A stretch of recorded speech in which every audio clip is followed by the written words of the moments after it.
Hi friends, Chandrababu Naidu గారి ప్రమాణ స్వీకారం జరిగింది. కొన్ని సంఘటనలు, కొన్ని సీన్స్ చాలా చాలా అరుదుగా కనిపిస్తాయి, చాలా ఆహ్లాదకరంగా కనిపిస్తాయి.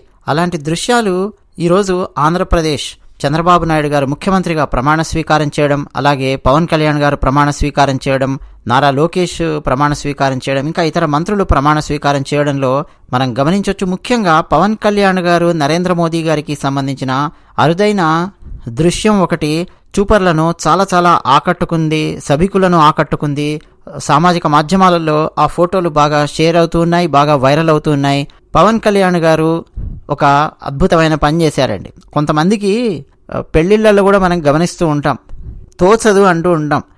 మా ఏరియాలో అయితే అంటే ఏం చేయాలి, వివరం తెలియదు మనుషులు అని చెప్పి అంటూ ఉంటాం. కొన్ని ఫంక్షన్స్లోనూ, పెళ్లిళ్ళు, ఆ కార్యక్రమాలలో మనం గమనించవచ్చు. వివరం తెలిసిన మనుషులకు, వివరం తెలియని మనుషులకు చిన్న తేడా ఉంటుంది. పవన్ కళ్యాణ్ గారు క్లియర్ కట్గా వివరం తెలిసిన మనిషిగా ఈరోజు అర్థమైంది. మొత్తం అందరి ప్రమాణ స్వీకారాలు అయిపోయిన తర్వాత ఒక గ్రూప్ ఫోటో దిగడం కోసం పిలిచారు. నరేంద్ర మోదీ గారు వెళ్ళి గ్రూప్ ఫోటో దిగారు మంత్రులందరితో కలిసి. అది అయిపోయింది. అయిన తర్వాత ఇక నరేంద్ర మోదీ గారు వెళ్ళిపోవాలి. పవన్ కళ్యాణ్ గారితోనూ చంద్రబాబు నాయుడు గారితోనూ ఇద్దరితో ఆహ్లాదకరంగా నరేంద్ర మోదీ గారు మాట్లాడుతూ ఉన్నారు. అంత బాగుంది. ఆ టైంలో పవన్ కళ్యాణ్ గారు నరేంద్ర మోదీ గారితో చెప్పారు, మా అన్నయ్య ఉన్నారండి, మా అన్నయ్య వచ్చారు, ఒకసారి మా అన్నయ్యను కూడా కలుద్దాము, మిమ్మల్ని ఒకసారి మా అన్నయ్య దగ్గరకు తీసుకెళ్తాను అని చెప్పి పవన్ కళ్యాణ్ గారు అన్నట్టుగా మనకు స్పష్టంగా అక్కడ కనిపిస్తోంది. లేదు నరేంద్ర మోదీ గారు అడిగారా అని చెప్పి కూడా నేను క్లియర్ కట్గా గమనించే ప్రయత్నం చేశాను. పవన్ కళ్యాణ్ గారే అన్నట్టుగా మనకు అర్థమవుతోంది ఆ వీడియో క్లిప్ చూస్తుంటే. సరే పద దాందే ఉంది అని చెప్పి నరేంద్ర మోదీ గారు పవన్ కళ్యాణ్ గారి చేయి పట్టుకొని సరాసరి చిరంజీవి గారి దగ్గరికి వెళ్ళారు. చిరంజీవి గారు కూడా ఆశ్చర్యపోయారు. మొత్తానికి చిరంజీవి గారి చెయ్యి, పవన్ కళ్యాణ్ గారి చెయ్యి చెరోవైపు పట్టుకొని అలా పైకి లేపి నరేంద్ర మోదీ గారు నిలబడ్డం చూపర్లను, సభికులను ఆశ్చర్యంలోనూ ఆనందంలోనూ ముంచెత్తింది. ఆ తర్వాత వెంటనే నరేంద్ర మోదీ గారు ఏం చెప్పారు అన్నది మనకు అర్థం కాకపోయినా చాలా ఈజీగా మనం గెస్ చేయొచ్చు. పవన్ కళ్యాణ్ను చూపిస్తూ నీ తమ్ముడు సామాన్యమైన వాడు కాదు అని చెప్పి చెప్పినట్టుగా మనకు అర్థమవుతోంది. అంటే సారాంశం అది అని చెప్పి అర్థమవుతోంది, పదాలు ఏం వాడినప్పటికీ. ఎందుకనంటే మొన్న ఆ మధ్య కూడా నరేంద్ర మోదీ గారు ఎన్డీఏ సమావేశంలో క్లియర్ కట్గా చెప్పారు, ఇక్కడ కూర్చున్నాడే పవన్ అని చెప్పి, ఇతను సామాన్యమైన పవనం కాదు, ఇతను ఒక తుఫాన్ అని చెప్పి చెప్పాడు. అంటే సామాన్యుడు కాదు అన్న అర్థం వచ్చేలాగా, తక్కువ అంచనా వేయొద్దు, ఇక్కడ చాలా పవర్ ఉంది అన్న మీనింగ్ వచ్చేలాగా నరేంద్ర మోదీ గారు మొన్న మధ్య మాట్లాడారు. సేమ్ అదే సారాంశాన్ని చిరంజీవి గారితో చెప్పినట్టుగా మనకు అర్థం అవుతోంది. ఎందుకంటే ఆ తర్వాత ఇమ్మీడియట్గా మీరు చిరంజీవి గారి గెస్చర్ కనుక చూస్తే పవన్ కళ్యాణ్ని ఏదో ఇప్పుడు ఇంట్లో పెద్దవాళ్ళు చిన్నపిల్లల్ని కనుక మామూలుగా ఇట్లా ఆదరిస్తూ, చిన్నపిల్లల్ని ఆశీర్వదిస్తూ ఒక గెస్చర్ ఇస్తారే, అలాంటి గెస్చర్ చిరంజీవి గారు పవన్ కళ్యాణ్ చూసి ఇవ్వడం మనం గమనించవచ్చు. సో నరేంద్ర మోదీ గారు, సాక్షాత్తు భారత ప్రధాని నరేంద్ర మోదీ గారు తన తమ్ముడిని పొగుడుతూ ఉండడము, అలాగే తన తమ్ముడు తన దగ్గరికి నరేంద్ర మోదీ గారిని తీసుకొని రావడము, భారత ప్రధానితో ఒక పక్క చిరంజీవి గారు అంటే మెగాస్టార్, మరో పక్క పవన్ కళ్యాణ్ గారు పవర్ స్టార్, ఇద్దరు అలా చేతులు పట్టుకొని నిలబడ్డము చాలా చాలా మనోహరమైన దృశ్యంగా, అనూహ్యమైన సంఘటనగా, ఆనందకరమైన సంఘటనగా స్పష్టంగా మనకు కనిపిస్తోంది. మొత్తం కార్యక్రమంలో అండి హైలైట్ అంటే ఈ దృశ్యం అన్నమాట. అందరూ అండి ఫుల్ ఎగ్జైట్ అయిపోయారు పవన్ కళ్యాణ్ గారు, చిరంజీవి గారు, నరేంద్ర మోదీ గారిని ఒక్క ఫ్రేములో చూసి. ఇక పవన్ కళ్యాణ్ గారు తన ప్రమాణ స్వీకారం అయిన తర్వాత కూడా మీరు గమనిస్తే సరాసరి తన అన్నయ్య దగ్గరికి వెళ్ళారు. అంటే వరుసగా ఉన్నటువంటి వాళ్ళందరికీ నమస్కరిస్తూ, మోదీ గారికి, వెంకయ్య నాయుడు గారికి ఒక్కొక్కరికి అలా నమస్కరిస్తూ వరుసగా అందరికీ నమస్కరించారు. మళ్ళీ వెనక్కి వచ్చి తన అన్నయ్య కాళ్లకు దండం పెట్టి ఆశీర్వాదం తీసుకున్నారు. వెంటనే చిరంజీవి గారు పవన్ కళ్యాణ్ గారిని ప్రేమగా తన గుండెలకు హత్తుకోవడము, ఆ దృశ్యం కూడా అండి చాలా చాలా హైలైట్గా నిలిచింది. ఒక భారతీయ సాంప్రదాయం అంటే ఏమిటి, పెద్దల కాళ్లకు నమస్కరించడము, నమస్కరించగానే పెద్దలు ఏ విధంగా ప్రతిస్పందించాలి. కొన్ని సందర్భాలలో మనం గమనించవచ్చండి, చాలా చాలా ఇళ్లలో కానీ రకరకాల కాన్ఫ్లిక్ట్స్, రకరకాల సమస్యలు అవన్నీ కూడా ఉంటాయి. కానీ పెద్దలకు నమస్కరించినప్పుడు పెద్దలు ఎలా పిల్లలను ఆశీర్వదించాలి, ఎలా దగ్గరకు తీసుకోవాలి అన్నది చిరంజీవి గారిని చూసి చాలామంది పెద్దలు నేర్చుకోవచ్చు. అలాగే పవన్ కళ్యాణ్ గారిని చూసి పెద్దల పట్ల ఎలా వినయంగా ఉండాలి అన్నది పవన్ కళ్యాణ్ గారిని చూసి నేర్చుకోవచ్చు.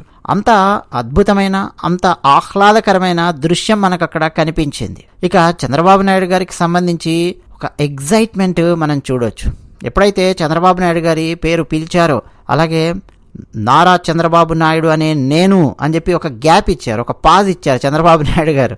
ఎందుకనంటే అక్కడ మొత్తం సభంతా హోరెత్తిపోయింది. టీడీపీ నినాదాలతో, చంద్రబాబు గారి నినాదాలతో హోరెత్తిపోయింది. ఒక పాజ్ ఇచ్చారు కావాలని. సరే, మీ ఆనందము, మీ హర్షాతిరేకాలు అన్నీ అయిన తర్వాత మళ్ళీ కంటిన్యూ చేస్తానన్నట్టు కొన్ని సెకండ్స్ పాజ్ ఇచ్చి మళ్ళీ తన ప్రమాణ స్వీకారాన్ని కంటిన్యూ చేశారు చంద్రబాబు నాయుడు గారు. తన ప్రమాణ స్వీకారం అయిపోయిన తర్వాత చంద్రబాబు నాయుడు గారు సరాసరి నరేంద్ర మోదీ గారి దగ్గరికి వెళ్ళారు. నరేంద్ర మోదీ గారు వెంటనే తనతో పాటు తెచ్చినటువంటి పుష్పగుచ్చాన్ని చంద్రబాబు నాయుడు గారికి అందించి అభినందనలు తెలియజేశారు. ఆ తర్వాత ఇద్దరు ఒక ఆత్మీయమైన ఆలింగనం చేసుకున్నారు. కొన్నిసార్లు మీరు స్టేజ్ల మీద చూస్తే ఈ హగ్ చేసుకోవడం, ఆలింగనం అవన్నీ కూడా కృత్రిమంగా కనిపిస్తాయి. ఏదో వచ్చారు ఒక హగ్ చేసుకుని కృత్రిమంగా కనిపిస్తాయి కొన్ని. కానీ ఈరోజు మనకు కనిపించిన దృశ్యాలు ఏవి కూడా కృత్రిమమైన దృశ్యాలు కావు. చంద్రబాబు నాయుడు గారు, నరేంద్ర మోదీ గారు ఒకరినొకరు ఆలింగనం చేసుకోవడము, ఆత్మీయ ఆలింగనము. చంద్రబాబు నాయుడు గారి ఫేషియల్ ఎక్స్ప్రెషన్స్ మీరు బాగా గమనించండి. చంద్రబాబు నాయుడు గారు ఒక ఎగ్జైట్మెంట్లో ఉన్నారు, ఒక ఎగ్జైట్మెంట్కు లోనయ్యారు. ఎందుకంటే అతఃపాతాళానికి పడిపోయింది టీడీపీ, 23 సీట్లతో టీడీపీ పని అయిపోయింది, చంద్రబాబు నాయుడు పని అయిపోయింది అని అందరూ మాట్లాడుకున్నటువంటి తరుణంలో అక్కడి నుంచి మళ్ళీ చంద్రబాబు నాయుడు గారు రాకెట్ లాగా దూసుకొని వచ్చారు, ఎన్డీఏతో కలిశారు. డెఫినెట్గా అండి చంద్రబాబు నాయుడు గారు 4వసారి ప్రమాణ స్వీకారం చేయడం అనేది ఆయనకు కూడా ఒక ఎగ్జైట్మెంట్ అయితే డెఫినెట్గా తెచ్చిపెట్టింది. సో నరేంద్ర మోదీ గారు, చంద్రబాబు నాయుడు గారి ఆ ఆత్మీయ ఆలింగనం కనుక చూస్తే డెఫినెట్గా మనకు అర్థం అవుతోంది. చంద్రబాబు నాయుడు నేనున్నాను, డెఫినెట్గా కేంద్రం నుంచి ఆంధ్రప్రదేశ్ రాష్ట్రానికి ఏమేమి రావాలో అవన్నీ వస్తూనే ఉంటాయి. అలాగే ఈ సహాయ సహకారాలు ఇవన్నీ కూడా ముందు కూడా కొనసాగుతాయి. మనం మిత్రులము, కేంద్రము రాష్ట్రము, ఇక డబుల్ ఇంజన్ సర్కార్ ఉంది, పరిగెత్తిద్దాం అభివృద్ధిని అని చెప్పినట్టుగా మనకైతే ఆ బాడీ లాంగ్వేజ్లో, ఆ ఫేషియల్ ఎక్స్ప్రెషన్లో మనకు కనిపిస్తుంది. అన్నట్టు అందరి ప్రమాణ స్వీకారం అయిపోయిన తర్వాత గ్రూప్ ఫోటో దిగిన తర్వాత కూడా చంద్రబాబు నాయుడు గారు, పవన్ కళ్యాణ్ గారు, నరేంద్ర మోదీ గారు మాట్లాడుకోవడం, ముఖ్యంగా చంద్రబాబు నాయుడు గారు, నరేంద్ర మోదీ గారు ఒకరి చేతులు ఒకరు పట్టుకొని ఎంత ప్రేమగా పలకరించుకుంటూ, ఎంత స్నేహంగా, ఎంత ఆనందకరంగా, ఎంత అద్భుతంగా మాట్లాడుకున్నారు. ఆ దృశ్యాలు అవన్నీ కూడా చాలా ఆనందంగా కనిపించాయి. ఇక చిరంజీవి గారండి, పవన్ గడ్డం పట్టుకొని నవ్వుతూ పలకరించడం కానీ, మెగాస్టార్, పవర్ స్టార్ ఫ్యాన్స్ పండగ చేసుకునే దృశ్యము, ఆశ్చర్యానందాలలో ముంచెత్తినటువంటి దృశ్యం మాత్రం డెఫినెట్గా నరేంద్ర మోదీ గారు చెరో పక్క అన్నదమ్ములు ఇద్దరి చేతులు పట్టుకొని అలా గాల్లోకి లేపి ఆనందకరంగా స్మైల్ ఇస్తూ చూడడం అనేది ఒక అద్భుతమైనటువంటి దృశ్యం. ఇవన్నీ అండి అసలు సోషల్ మీడియా మొత్తం హోరెత్తిపోతోంది. అలాగే సామాజిక మాధ్యమాలు మాత్రమే కాకుండా ప్రధాన మీడియా ఛానల్స్తో పాటు సోషల్ మీడియాలోని ఇతర మాధ్యమాలు కూడా ఉంటాయి. కేవలం ఫేస్బుక్ అనే కాదు, ట్విట్టర్ కానీ, ఇన్స్టాగ్రామ్ కానీ, ఇక యూట్యూబ్ కానీ, ఎక్కడ చూసినా కానీ చంద్రబాబు నాయుడు గారి మంత్రివర్గానికి విషెస్ చెబుతూ మొత్తం హోరెత్తించారు. అంతెందుకండి, అక్కడికి హాజరైనటువంటి భారతీయ జనతా పార్టీ సీనియర్ అమిత్ షా గారు, ఆయన కూడా సోషల్ మీడియా వేదికగా చంద్రబాబు నాయుడు గారికి ప్రత్యేకమైన అభినందనలు తెలియజేశారు. ఈరోజు ఆంధ్రప్రదేశ్ ముఖ్యమంత్రిగా ప్రమాణ స్వీకారం చేసిన నారా చంద్రబాబు నాయుడుకు అభినందనలు అని చెప్పి అమిత్ షా గారు రాశారు. ప్రజల ఆశలు, ఆకాంక్షలు నెరవేరుస్తూ ఎన్డీఏ ప్రభుత్వం ఆంధ్రప్రదేశ్ రాష్ట్రాన్ని అభివృద్ధి పదంలో నడిపిస్తుందని నేను బలంగా విశ్వసిస్తున్నాను అని చెప్పి అమిత్ షా గారు ట్వీట్ చేశారు. ఇక మెగాస్టార్ చిరంజీవి గారు అక్కడికి హాజరయ్యారు కదా, ఆంధ్రప్రదేశ్ కేబినెట్ ప్రమాణ స్వీకారోత్సవాన్ని ప్రత్యక్షంగా తిలకించారు చిరంజీవి గారు. అంతేకాకుండా సోషల్ మీడియా వేదికగా కూడా ప్రత్యేకమైన అభినందనలు ఓపెన్గా చిరంజీవి గారు తెలియజేశారు. 4వసారి ఆంధ్రప్రదేశ్ ముఖ్యమంత్రిగా ప్రమాణ స్వీకారం చేసిన నారా చంద్రబాబు నాయుడు గారికి, డిప్యూటీ సీఎం కొణిదెల పవన్ కళ్యాణ్ గారికి, అలాగే మిగతా మంత్రివర్గానికి హార్దిక శుభాకాంక్షలు అని చెప్పి చిరంజీవి గారు ట్విట్టర్ వేదికగా స్పందించారు. ఆంధ్రప్రదేశ్ సర్వతోముఖాభివృద్ధికి అహర్నిశలు పాటుపడే అవకాశాన్ని సద్వినియోగం చేసుకుంటారని ప్రగాఢంగా నేను విశ్వసిస్తున్నాను, ఆశిస్తున్నాను అని చెప్పి చిరంజీవి గారు చాలా చక్కగా ట్వీట్ చేశారు. మొత్తానికండి పెద్దలెందరో అక్కడికి వచ్చారు. వెంకయ్యనాయుడు గారు వచ్చారు. అలాగే రజనీకాంత్ గారు, సూపర్ స్టార్ రజనీకాంత్ గారు తన సతీ సమేతంగా అక్కడికి విచ్చేశారు. మనందరికి గుర్తుండే ఉంటుంది, కొన్ని నెలల క్రితం రజనీకాంత్ గారు వచ్చి ఒక సమావేశంలో పాల్గొని చంద్రబాబు నాయుడు గారి దార్శనికతను, చంద్రబాబు నాయుడు గారి ఆ విధానాన్ని మెచ్చుకున్నారు. ఆ సమయంలో రజనీకాంత్ గారిని వైఎస్ఆర్సీపీ పార్టీకి చెందినటువంటి వాళ్ళు ఫుల్ ట్రోల్ చేయడం మనం గమనించవచ్చు. ఇటువంటి పనులు చేసేయండి వైఎస్ఆర్సీపీ పార్టీలోని కొందరు అలాగే న్యూట్రల్గా ఆలోచించేటటువంటి కొంతమందికి దూరమైన పరిస్థితి. ఎందుకంటే రజనీకాంత్ గారు, సూపర్ స్టార్ రజనీకాంత్ గారు అంటే తెలుగునాట ఒక ప్రత్యేకమైన అభిమానం ఉంది. ఆయన తీసినటువంటి సినిమాల ద్వారా, ఆయన చేసినటువంటి మంచి కార్యక్రమాల ద్వారా, ఆయన గడిపే సామాన్యమైన జీవితాన్ని చూసి చాలామంది ఇన్స్పైర్ అయినటువంటి వాళ్ళు ఉన్నారు. తెలుగునాట చాలామంది అభిమానులు ఉన్నారు.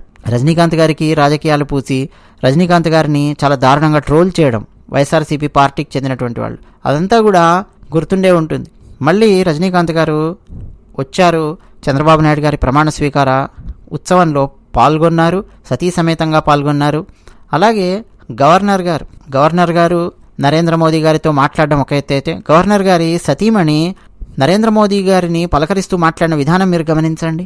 మొత్తం అంతా ఆ ప్రమాణ స్వీకారోత్సవం అయిపోయి గ్రూప్ ఫోటో దిగిన తర్వాత గవర్నర్ గారి సతీమణి నరేంద్ర మోదీ గారితో మాట్లాడిన విధానం చూడండి. అంటే ఎప్పటి నుంచో ఆ ఫ్యామిలీ, గవర్నర్ గారి కుటుంబము నరేంద్ర మోదీ గారికి బాగా సన్నిహితంగా ఉన్నట్టుగా మనకు అర్థమవుతోంది. ఆమె మాట్లాడుతూ ఉండడము అంటే అది ఎలాగనిపించిందంటే, ఈసారి వచ్చినప్పుడు మా ఇంటికి భోజనానికి రావాలి ఖచ్చితంగా అని పిలుస్తుంటారు చూడండి కొంతమంది ఫంక్షన్స్ లోపల.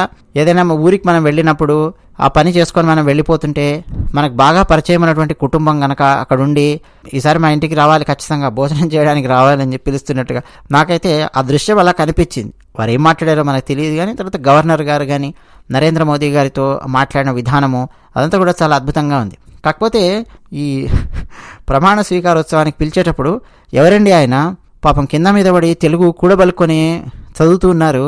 చాలామంది ఉన్నారు కదా తెలుగులో స్పష్టంగా చక్కగా మాట్లాడగలిగే వాళ్ళు, వాళ్ళకి అందించకుండా ఎందుకో మరి ఆయనకి ఇచ్చారు. కొంతమంది ఇతర రాష్ట్రాలకు చెందిన ఐఏఎస్ ఆఫీసర్స్, ఐపీఎస్ ఆఫీసర్స్ కింద మీద పడి తెలుగు నేర్చుకొని కూడబలుకొని మాట్లాడుతుంటారు చూడండి, ఆ టైప్లో అనిపించింది ఆయన మాట్లాడుతుంటే. సరే, ఏది ఏమైనప్పటికీ చంద్రబాబు నాయుడు గారికి ప్రత్యేకమైన అభినందనలు మనం తెలియజేద్దాం. చంద్రబాబు నాయుడు గారు తన కుటుంబ సమేతంగా తిరుమల వెళ్ళారు స్వామివారి దర్శనానికి. అలాగే స్వామివారి ఆశీస్సులు తీసుకొని చంద్రబాబు నాయుడు గారు ఇక రేపటి నుంచి తన కార్యక్రమాన్ని మొదలు పెట్టబోతున్నారు. తన మొట్టమొదటి సంతకం మెగా డిఎస్సి మీద పెట్టబోతున్నట్టుగా మనకు అర్థమవుతోంది. అప్పుడే వైఎస్ఆర్సీపీ పార్టీకి చెందిన కొన్ని సోషల్ మీడియా అకౌంట్స్లో నేను గమనిస్తే ట్రోలింగ్ స్టార్ట్ చేశారు. మెగా డిఎస్సి ఫస్ట్ సంతకం అన్నాడుగా, పెట్టలేదుగా, అయిపోయిందిగా, మెగా డిఎస్సి హుష్కాకీగా, ఈ టైప్లో రాసుకుంటూ వస్తున్నారు. తొందర పడొద్దండి, సుందరానికి తొందర ఎక్కువ అని చెప్పి ఒక్కరోజు కూడా టైం ఇవ్వకుండా ఈ టైప్లో రంగంలోకి దిగారనుకోండి బ్యాక్ ఫైర్ అవుతుంది. సో కొంచెం వెయిట్ చేయాలి ఎవరైనా కానీ. రేవంత్ రెడ్డి గారి విషయంలో కూడా నేను మీకు చెప్పే ఉన్నాను, గుర్తుందా? కనీసం ఒక 6 నెలల పాటు రేవంత్ రెడ్డి గారు ఆయన పరిపాలన ఎలా ఉందో చూసి ఆ తర్వాత మాట్లాడండి అని కూడా నేను చెప్పడం జరిగింది. కానీ ఆ మధ్యలో ఎలక్షన్స్ వచ్చాయి. ఎలక్షన్స్ వచ్చేసరికి కొంత ఆయన ఏం మాట్లాడారు ఎలక్షన్స్లో దాని గురించి మాట్లాడడం జరిగింది. చంద్రబాబు నాయుడు గారు కూడా అసలు ఒక్క రోజు కూడా కాలేదు ఆయన ప్రమాణ స్వీకారం చేశారు, అప్పుడే సంతకం పెట్టలేదు అని, మెగా డిఎస్సీ మీద సంతకం పెట్టలేదు, హుష్కాకి అయ్యింది అని చెప్పి ట్రోల్స్ చేయడం అనేది అది కరెక్ట్ కాదు, అది బ్యాక్ ఫైర్ అవుతుంది. ఇలాంటివి తగ్గించుకుంటే మంచిది. మొత్తానికి చంద్రబాబు నాయుడు గారు మాత్రం డెఫినెట్గా మెగా డిఎస్సీ దాని మీద సంతకం పెట్టబోతున్నట్టుగా మనకు అర్థమవుతోంది. దాని గురించి కూడా మనం తర్వాత మాట్లాడుకునే ప్రయత్నం చేద్దాం. మరొకసారి చంద్రబాబు నాయుడు గారికి, పవన్ కళ్యాణ్ గారికి, మంత్రివర్గానికి అభినందనలు తెలియజేస్తూ అదే విషయం. ధన్యవాదాలు.